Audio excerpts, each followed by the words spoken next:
जय श्री गुरुदेव। मित्रों, पिछले 2 वीडियोज़ में हम सूर्यात्मा के संदेशों की भूमिका तैयार कर रहे थे। सूर्य ग्रह से आई हुई एक आत्मा 15 जनवरी 1981 से 15 मार्च 1984 तक 3 समर्पित साधकों को मानव जाति के लिए जो संदेश देते हैं वही इस सीरीज़ के माध्यम से आप तक पहुंचाने का प्रयास है। तीनों साधक 1962 से 1981 तक 19 साल तक लगातार ध्यान के माध्यम से अलौकिक आत्माओं से संपर्क का प्रयास कर रहे थे।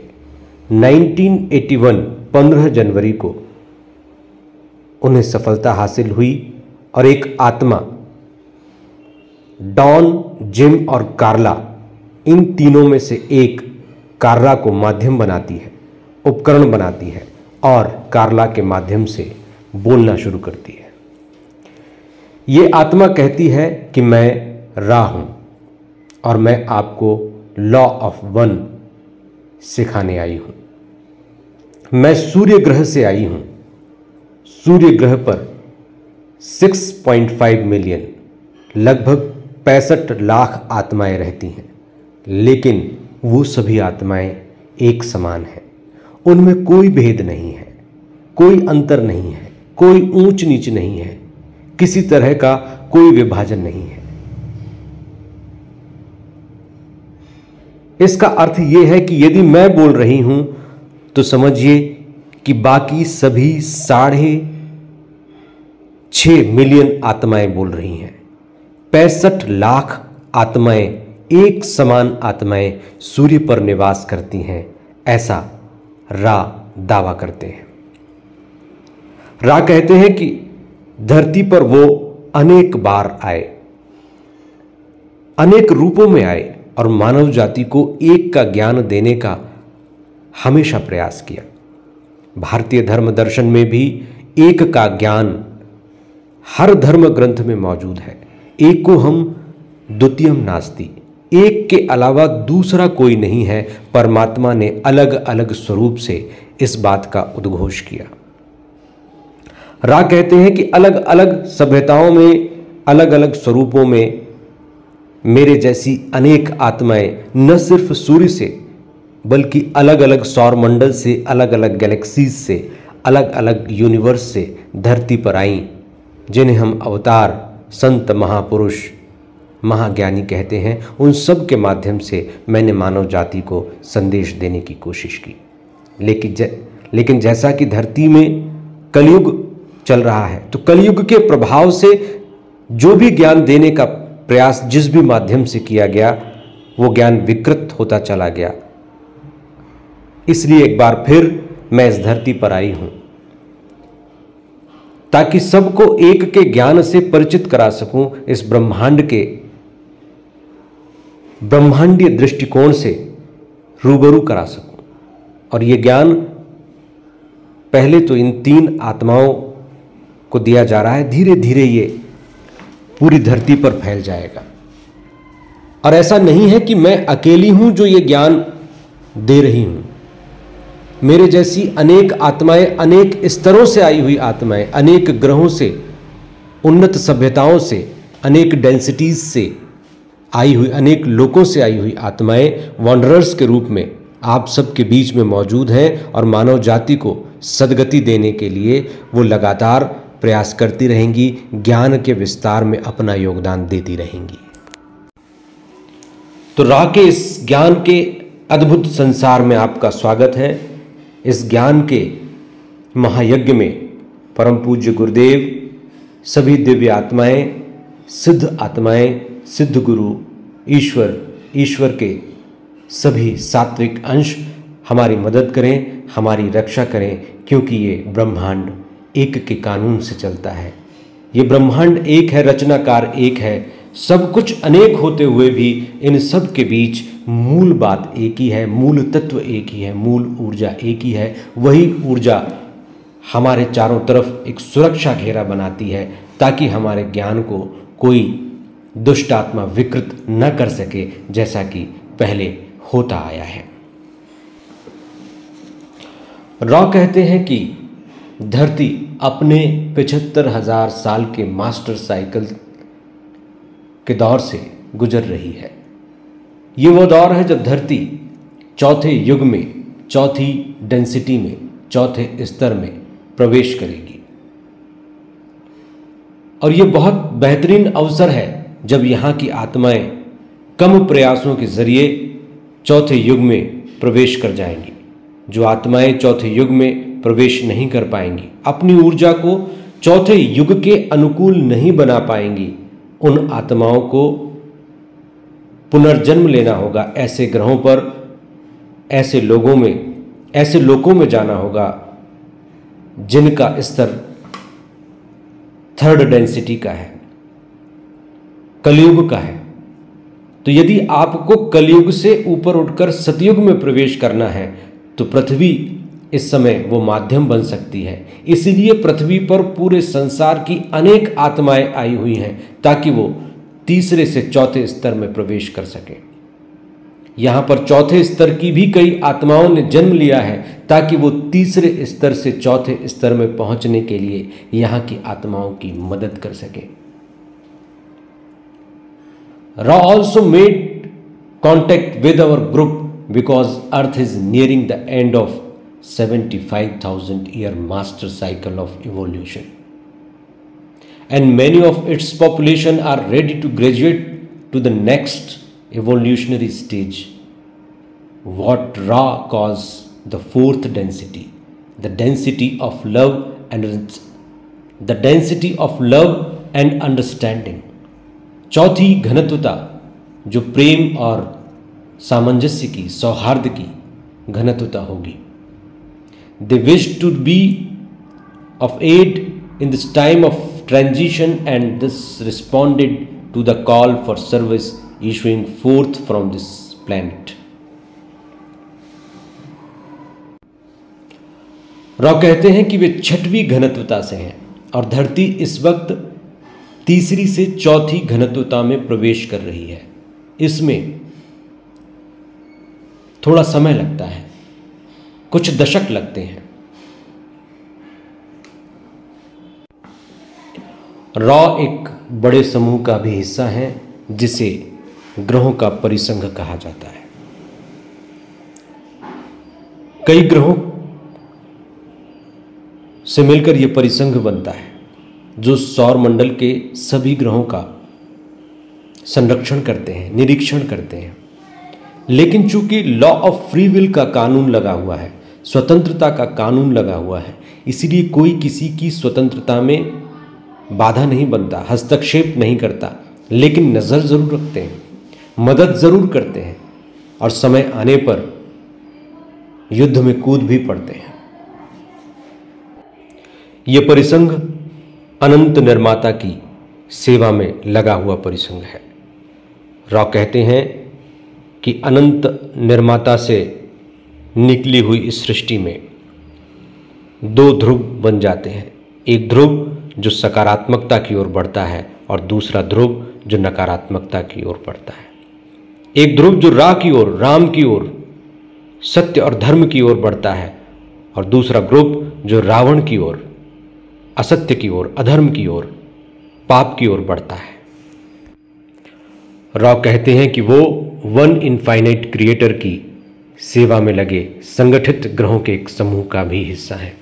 इसे confederation of planets in the service of the one infinite creator कहते हैं। इस कॉन्फेडरेशन के सदस्यों का दावा है कि उन्होंने चैनलिंग और अन्य तरीकों के माध्यम से विभिन्न व्यक्तियों और समूहों को अपनी सेवाएं दी हैं और इतिहास से ऐसा होता आया है। चैनलिंग का अर्थ यह है कि किसी शरीर को भौतिक साधन बनाकर आध्यात्मिक ज्ञान देना या किसी शरीर में अवतार लेना, किसी शरीर को ग्रहण करके धरती पर अवतार के रूप में, महात्मा के रूप में, महापुरुष के रूप में, आम आदमी के रूप में जन्म लेना।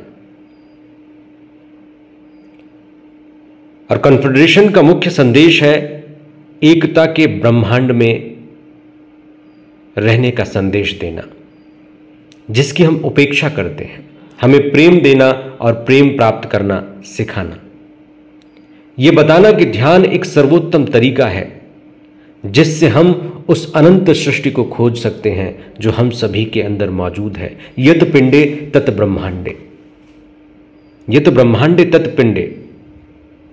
रॉ कहते हैं कि मेरा दृष्टिकोण मेरा स्वयं का दृष्टिकोण है, मैं किसी को भी उसके अपने दृष्टिकोण को त्यागने का नहीं कहता, क्योंकि लॉ ऑफ फ्री विल है, सबको सोचने का, करने का, अपनी अपनी दिशा तय करने का अधिकार है। हम विनम्र दूत हैं, हम सिर्फ आग्रह कर सकते हैं, हम एक दिशा दे सकते हैं, लेकिन इसे मानना न मानना व्यक्ति का अपना स्वयं का स्वातंत्र है, स्वातंत्र इच्छा शक्ति है। अब रॉ कहते हैं कि लॉ ऑफ वन क्या है। In truth there is no right और रॉन्ग। सच्चाई यह है कि कुछ भी सही और गलत नहीं है। देयर इज नो पोलैरिटी, कोई भी विभाजन नहीं है। For all will be as you would say. Reconciled at some point in your dance through the mind-body spirit complex, which you amuse yourself by distorting in various way at this time. This distortion is not in any case necessary.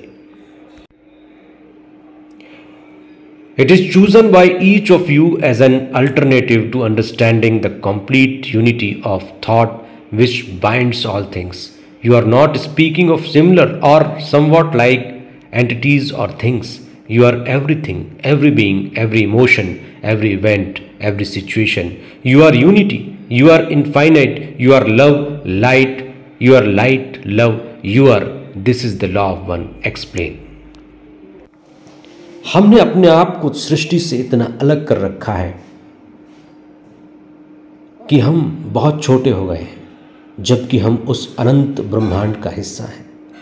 हम वही परमात्मा हैं, हम उससे अलग नहीं हैं। ये जो डिस्टॉर्शंस क्रिएट हुआ है, ये जो विघटन और विभाजन क्रिएट हुआ है, ये हमारी सोच की विकृति के कारण खड़ा हुआ है, ये नेगेटिव पोलैरिटी के कारण खड़ा हुआ है, जबकि कोई पोलराइजेशन नहीं है, अलग अलग अस्तित्व है ही नहीं, सब एक ही अस्तित्व का हिस्सा है। और यही बात अद्वैत वेदांत में कही गई है, यही बात संत महात्माओं ने कही, कबीर दास जी ने भी यही बात बहुत आसानी से सहज भाषा में कही। सब घट मोरा साइयां और सोनी सेज न कोय, बलिहारी उन घाट की जाघट प्रकट होए।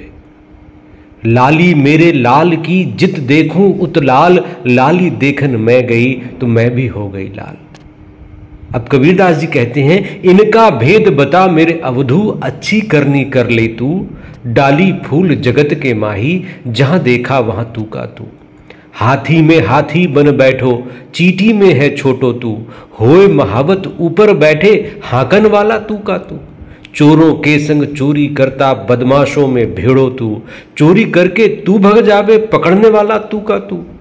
दाता के संग दाता बन जावे, भिखारी में भेड़ो तू, मंगतो होकर मांगन लागे, देने वाला तू का तू। नर नारी में एक विराजे, दो दुनिया में दिसे क्यों, बालक होकर रोवन लागे, रखन वाला तू का तू। जलधर जीव में तू ही विराजे, जहां देखूं वहां तू का तू। कहे कबीर सुनो भई साधु, गुरु मिला है ज्यों का त्यों। अद्वैत वेदांत दर्शन में ज्ञानेन एवं मोक्षः भवति, ये मुख्य सिद्धांत है। इसका अर्थ है मोक्ष केवल ज्ञान द्वारा ही प्राप्त होता है। इस सिद्धांत का अर्थ है कि मोक्ष उस सत्य का अनुभव है जो जीव और ब्रह्म में एकता को साक्षात करते हुए होता है। अद्वैत वेदांत दर्शन के मुताबिक जीव और ब्रह्म एक ही है। ज्ञान के द्वारा जीव अपनी असली स्वभाव को समझता है और अपने असली स्वरूप में ब्रह्म के साथ एक होता है। इस अनुभव से मोक्ष का संपूर्ण अनुभव होता है। अद्वैत शब्द क्या है? अद्वैत शब्द का शाब्दिक अर्थ है जहां द्वैत नहीं है या द्वैत का अभाव है। द्वैत माया मात्र कही गई है और अद्वैत परमार्थ है। माया मात्र मिदम द्वैतम मुदैत परमार्थतः। संसार की सभी वस्तुएं अवास्तविक हैं क्योंकि सभी सांसारिक वस्तुएं मायिक हैं। जगतस्यन् मूलं तत्परिज्ञानात् परम श्रेय इति सर्वोपनिषदाम निश्चितोर्थः। अर्थात सभी उपनिषदों का ये मत है कि जो जगत का मूल है उसी के परिज्ञान से श्रेय होता है। इस प्रकार जगत का मूल और निश्रेयस सृष्टिकर्ता और परमार्थ कार्य ब्रह्म और कारण ब्रह्म पर ब्रह्म और अपर ब्रह्म दोनों एक और अद्वय हैं। ब्रह्म के दो रूप हैं। ब्रह्म और अपर ब्रह्म एक ही ब्रह्म के दो रूप हैं। ब्रह्म के इस दोनों रूपों के ज्ञान को मोक्ष कहते हैं। ब्रह्म और अपर ब्रह्म को देखने पर हृदय ग्रंथि नष्ट हो जाती है, संशय दूर हो जाते हैं और सभी कर्म नष्ट हो जाते हैं। ब्रह्म के ज्ञान से ही मोक्ष होता है। जो बात रा ने कही वही बात शंकराचार्य ने कही। शंकराचार्य जी का कहना है, श्रुति स्मृति एवं न्याय से सिद्ध है कि परब्रह्म ही जगत का मूल अधिष्ठान है। ब्रह्म वास्तव में निर्विकल्प और सभी विशेषों से रहित है, किंतु उपाधिवश उपासना का विषय होने के कारण उपास्य उपासक के रूप में प्रकट होता है। ब्रह्म या ईश्वर वास्तव में दो नहीं वरन एक ही है।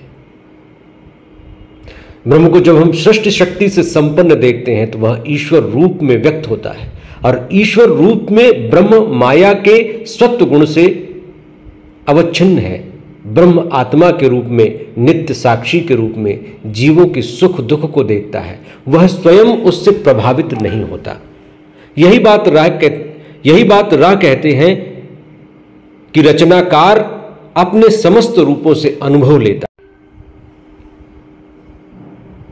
यत पिंडे तत ब्रह्मांडे, यह पिंडे सह ब्रह्मांडे। समस्त सृष्टि देवतागण उसी परा महाशक्ति के अंश है। सर्वम खलविदम ब्रह्म, शक्ति का स्थूल रूप इस पराशक्ति का ही रूपांतर है। जो गुण वैचित्र से नानाकार प्रतीत हो रहा है, एकम सद विप्रा बहुधः वदंती का भी यही मतलब है।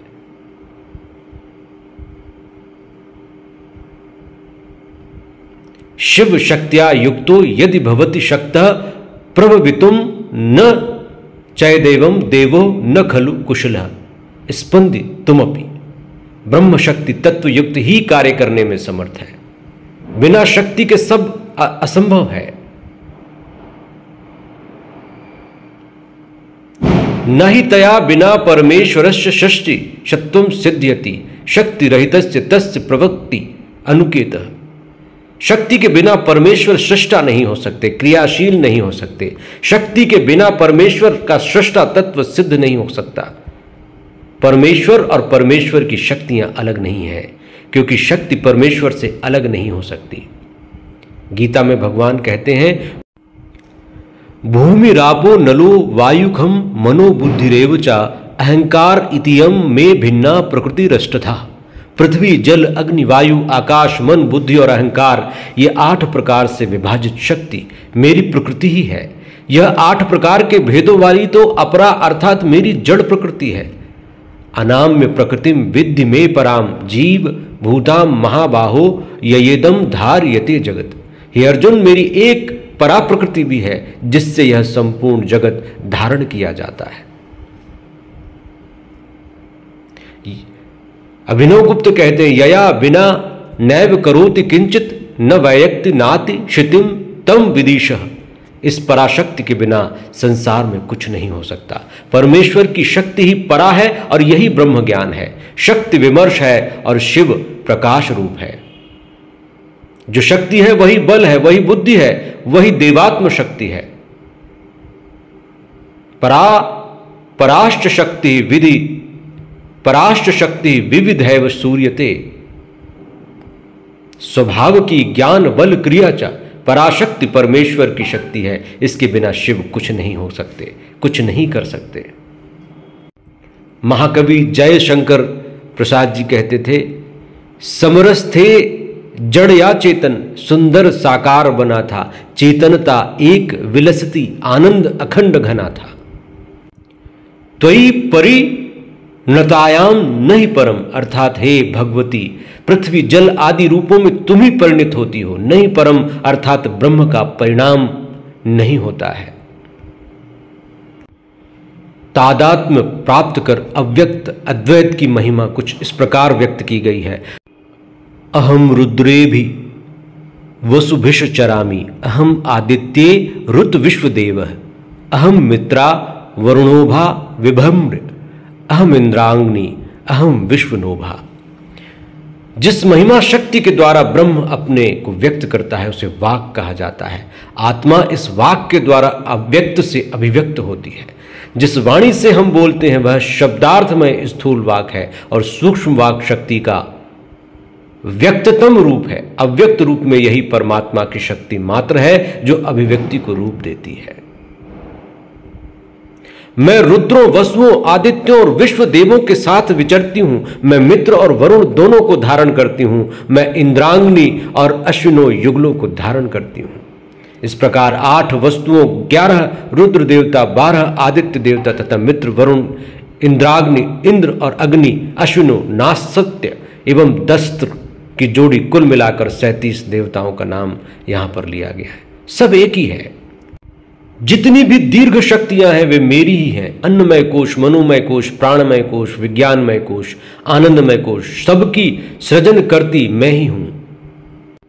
अहम राष्ट्री संगमणि वसुनाम चिकितुषु प्रथमा यज्ञयानाम। मैं ऐश्वर्य शक्ति हूं, मैं यज्ञ में प्रथम पूजनीय हूं। स्वामी शंकराचार्य ब्रह्मा के 2 रूप मानते हैं। एक अविद्या उपाधि सहित है जो जीव कहलाता है, और दूसरा सब प्रकार की उपाधियों से रहित शुद्ध ब्रह्मा है। ब्रह्म ही अविद्या की अवस्था में उपास्य, उपासक आदि सब व्यवहार है। और वह जब जीव अविद्या से रहित हो जाता है, ज्ञान से युक्त हो जाता है, अहम ब्रह्मास्मि अर्थात मैं ब्रह्मा हूं, इस अवस्था को पहुंच जाता है और जीव का जीवपन नष्ट हो जाता है। माया के संबंध से ही ब्रह्मा जीव कहलाता है। इस अविद्या के कारण ही जीव अपने आप को ब्रह्मा से भिन्न समझता है। माया परमेश्वर की शक्ति है, त्रिगुणात्मिका है, अनादि रूपा है, अविद्या है। अद्वैत मत कहता है जगत मिथ्या है, स्वप्न झूठे होते हैं। वही राह कहता है ये संसार परमात्मा के विचार का एक हिस्सा है। हमारा जीवन एक इल्यूजन है। जैसे अंधेरे में रस्सी को देखकर सांप का भ्रम होता है, उसी प्रकार इस भ्रांति, अविद्या, ज्ञान के कारण ही जीव इस मिथ्या संसार को सत्य मान रहा है। वास्तव में न कोई संसार की उत्पत्ति, न प्रलय, न कोई साधक, न कोई मुमुक्षु चाहने वाला है। केवल ब्रह्मा ही सत्य है और कुछ नहीं। यह अंतरात्मा न करता है, न भोगता है, न देखता है, न दिखाता है। यह निष्क्रिय है। सूर्य के प्रतिबिंब की भांति जीवों की क्रियाएं बुद्धि पर चिदाभास से हो रही हैं।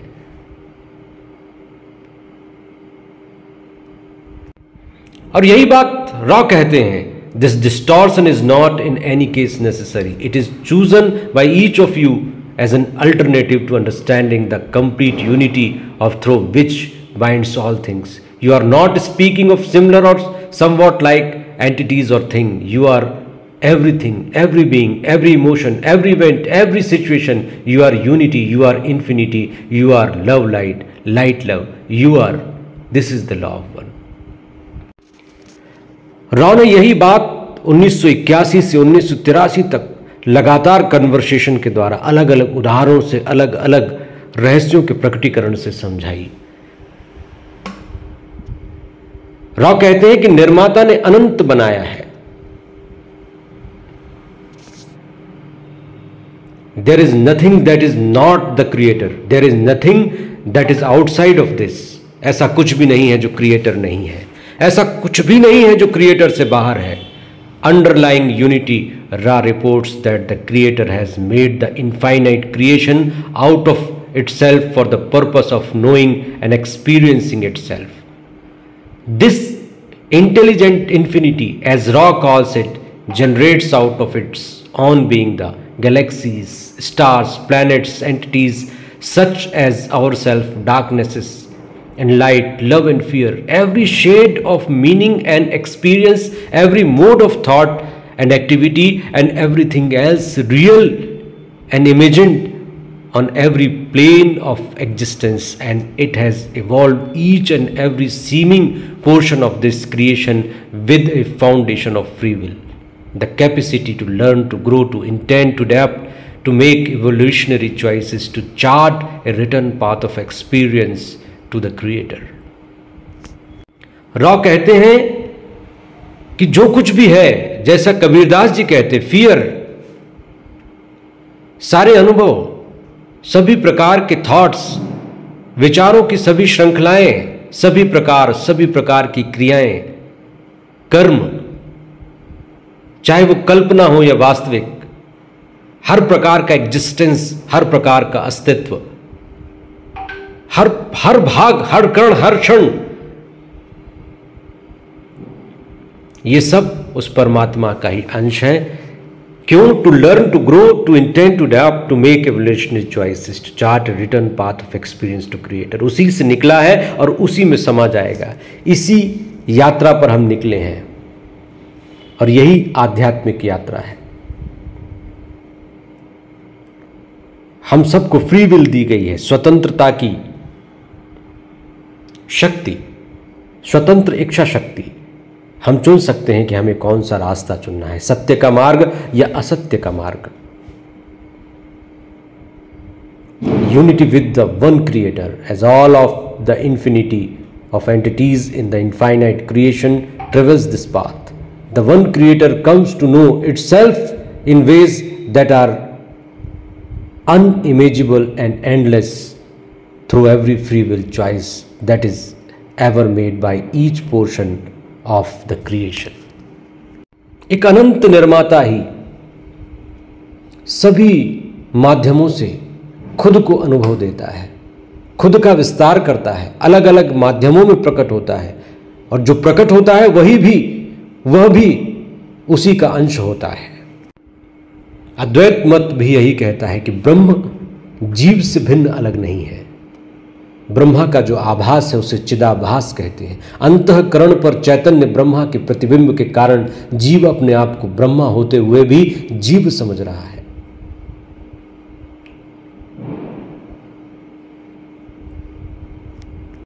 अपने आप को ब्रह्म न मानना एक भ्रांति कही गई है। यह भ्रम बुद्धि को होता है, आत्मा को नहीं। बुद्धि जड़ वस्तु है और सुख दुख आदि का अनुभव चेतन यानी आत्मा का होता है, जड़ को नहीं। हालांकि जड़ में भी परमात्मा ही है, जड़ भी वही है और जड़ भी चेतन ही है, लेकिन चेतनता का अल्प स्वरूप है। अब महत्वपूर्ण बात जिसकी थोड़ी चर्चा हमने सेकेंड वीडियो में भी की थी, the journey that each soul takes according to Ra moves through an infinite system of octaves, each octave divided into 7 ascending densities or concentrations of light. In the first density of our current octave, fire and wind teach earth and water to be formed in such a way as to produce the foundation for subsequent biological life. हर आत्मा Octave से होकर गुजरती है और प्रत्येक Octave को यहां 7 भागों में विभाजित किया गया है। 7 स्तरों में विभाजित किया गया है। पहले से लेकर 7वें स्तर तक आत्मा गति करती है, फिर 8वीं स्थिति में पहुंचती है। ये 7 स्तर बहुत अच्छे ढंग से यहां पर रा ने बताए हैं। फायर एंड विंड, जब किसी ग्रह पर हवा और अग्नि पैदा हो जाती है, पानी पैदा हो जाता है, तो ये जीवन के लिए माध्यम बन जाते हैं, जीवन की उत्पत्ति का आधार बन जाते हैं। और यही फर्स्ट डेंसिटी है। पृथ्वी पहले फर्स्ट डेंसिटी में आई। यहां पर हवा, पानी और जल का प्रादुर्भाव हुआ। इसी से जीवन की उत्पत्ति को आधार मिला और इसे प्रथम घनत्व कहते हैं।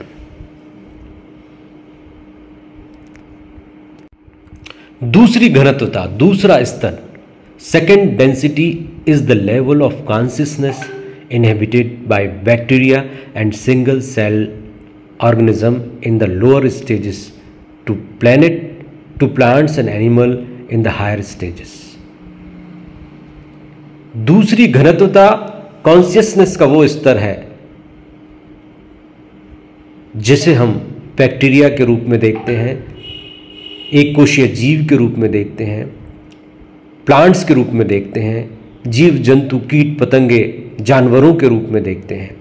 और हम देखते हैं कि सेकेंड डेंसिटी में सिंगल कोशीय जीव, एक कोशीय जीव से लेकर बुद्धिमान जानवर तक की यात्रा संपादित होती है। पहली डेंसिटी में जीवन की संभावनाएं बुनियादी चीजों के साथ प्रकट होती है। दूसरी डेंसिटी में जीवन प्रकट होता है एक कोशीय जीव के रूप में और अलग अलग योनियों से यात्रा करते हुए वो उस जंतु तक, उस जानवर तक की यात्रा करता है जिस जानवर में अगली स्थिति में इंसान के रूप में जन्म लेने की स्थिति बनती है। This density lessons involve transforming from the random change of first density to a more coherent awareness that facilitates growth and direct movement. As entities progress through the second density, they begin to strive toward the next density of self-consciousness, and as the spirit complex becomes awakened, graduation to the third density becomes possible।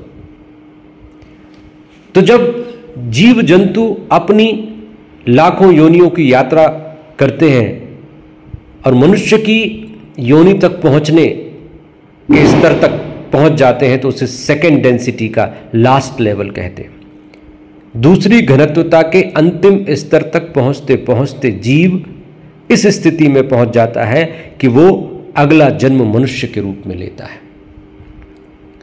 तब third density कलयुग की शुरुआत होती है। Earth and its human population are currently approaching the end of the third density cycle. According to the Confederation, in this third density, the density of choice, we have a more highly developed self-awareness that includes the mind, the body, and for the first time a fully activated spirit। जब जीव जंतु तीसरी घनत्वता में पहुंचते हैं तो वो मनुष्य के रूप में जन्म लेते हैं। मनुष्य के रूप में उसे आत्मा पूरी तरह से जागरूक अवस्था में मिलती है।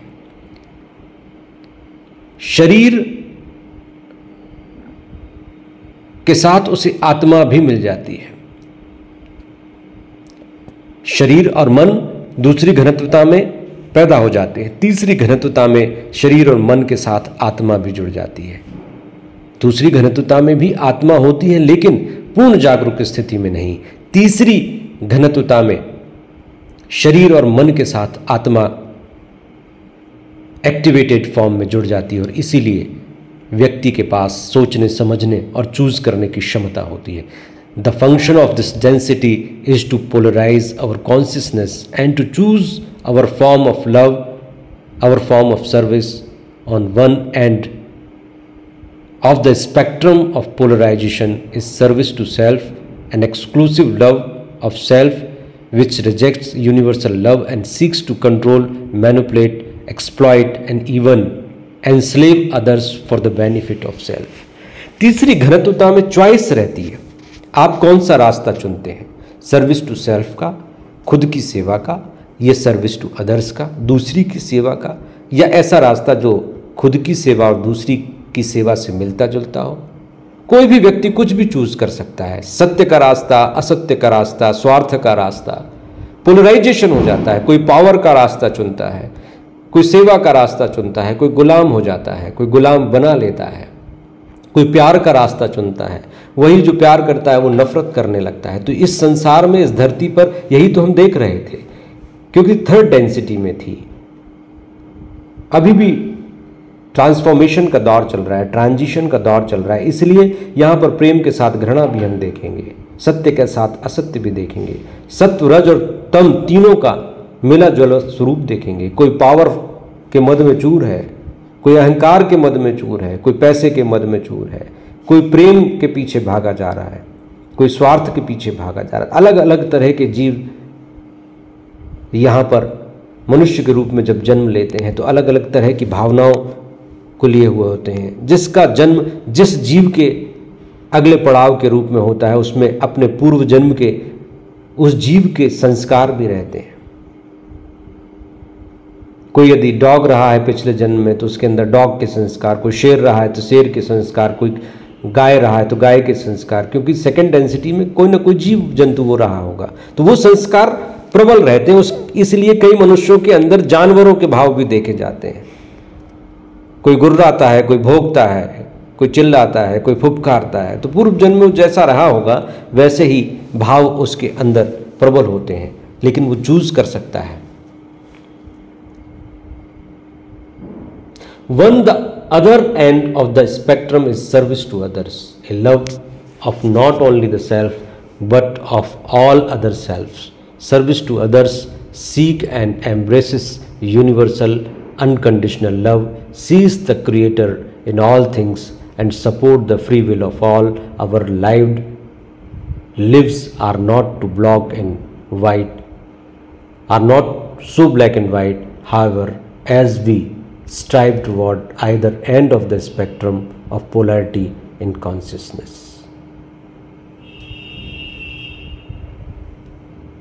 सर्विस टू सेल्फ पर तो सब चलते हैं, लेकिन जो सर्विस टू अदर्स पर चलते हैं, समझ लो वो परिपक्वता के स्तर पर पहुंच गए, वो थर्ड डेंसिटी से फोर्थ डेंसिटी में प्रवेश के योग्य हो गए। क्योंकि जब तक सर्विस टू सेल्फ चलेगा, जब तक स्वार्थ चलेगा, तब तक थर्ड डेंसिटी में आत्मा जन्म मरण के चक्र से गुजरती रहेगी। लेकिन जब वो परिपक्व हो जाएगी तो सर्विस टू अदर्स के रास्ते पर चलने लगेगी, और जब दूसरों की सेवा के रास्ते पर चलेंगे जिसमें स्वयं की सेवा भी समाहित होगी, तो फोर्थ डेंसिटी के योग्य वो आत्मा बन जाएगी। तीसरी घनत्वता में ये स्थिति बहुत लोगों की बनती जा रही है। हम अपने आप को देखेंगे कि हम जब सार्वभौमिक बिना शर्त प्रेम करने के रास्ते पर चलते हैं, दूसरों की सेवा के रास्ते पर चलते हैं, दूसरों की सेवा से, दूसरों की प्रसन्नता से, निर्माता की बनाई हुई प्रत्येक चीज़ की प्रसन्नता से, उसकी हार्मोनी से, प्रकृति की ग्रोथ से, सच्चाई से, शांति से, सहजता से जब हम आनंदित होते हैं तो हम चौथी घनत्वता में प्रवेश के योग्य हो जाते हैं। सकारात्मक चौथी घनत्वता। चौथी घनत्वता में नकारात्मक घनत्वता भी होती है, लेकिन जो नेगेटिव होते हैं वो घनत्वता उनके लिए होती है।